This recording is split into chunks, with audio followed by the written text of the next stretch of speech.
د بشردوستانه مرستو د همغږۍ عالي کمېټې ناسته ترسره شوه. د افغانستان اسلامي دولت د رئیس الوزرا د مرستیال مولوي عبدالسلام حنیفي په مشرۍ د مرستو د همغږۍ عالي کمېټې او د کابینې د اړوندو وزیرانو او د بشردوستانه مرستو په برخه کې د ملګرو ملتونو بنسټونو د ارشدو مسؤلینو په ګډون لومړنۍ ناسته ترسره شوه. د افغانستان اسلامي دولت د رئیس الوزرا مرستیال مولوي عبدالسلام حنیفي وویل دغه ناسته د اقتصادي او بشري لومړیتوبونو په لاره کې د نړیوالو بنسټونو د ارشدو استازو او د افغانستان اسلامي امارت د ارشدو مسؤلینو ترمنځ لومړنی ډایالوګ او همغږي بلل کیږي. نوموړي زیاته کړه امارت اسلامی افغانستان از کمک‌های جامعه جهانی سپاس و قدردانی می‌نماید. سازمان ملل متحد نقش رهبری کننده ای را در راستای جمع‌آوری و انتقال پول نقد از طریق بانک برای مردم افغانستان ایفا نموده است.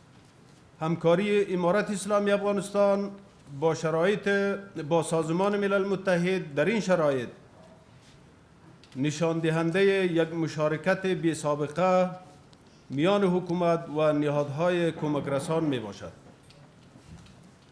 نهادهای امارت اسلامی افغانستان تسهیل فعالیت‌های نهادهای کمک رسان بین المللی بوده و در پالیسی های داخلیشان دخالت ندارد. ورپسې په افغانستان کې د بشردوستانه مرستو د همغږۍ په چارو کې د ملګرو ملتونو سازمان د سرمنشي ځانګړي مرستیال رمیز الاکبروف وویل په تیرو 4 میاشتو کې 8.5 میلیونه وګړو ته د خوراکي توکو مرسته رسیدلې ده او له 2000 زیاتو کسان له روغتیایي مرستو برخمن شوي دي. همداراز نوموړي وویل So as noted, we have appealed yesterday for 4.4 billion for humanitarian assistance. And hopefully we will be able to raise this money to provide food, sustain agriculture, health, nutrition, shelter, water, sanitation. But as you noted, Your Excellency, humanitarian assistance is not a solution to the problems of Afghanistan. And therefore, this year we also will adjust our strategies to expand to sustain essential services such as health. We've been already supporting health, and we will be supporting education sector as well.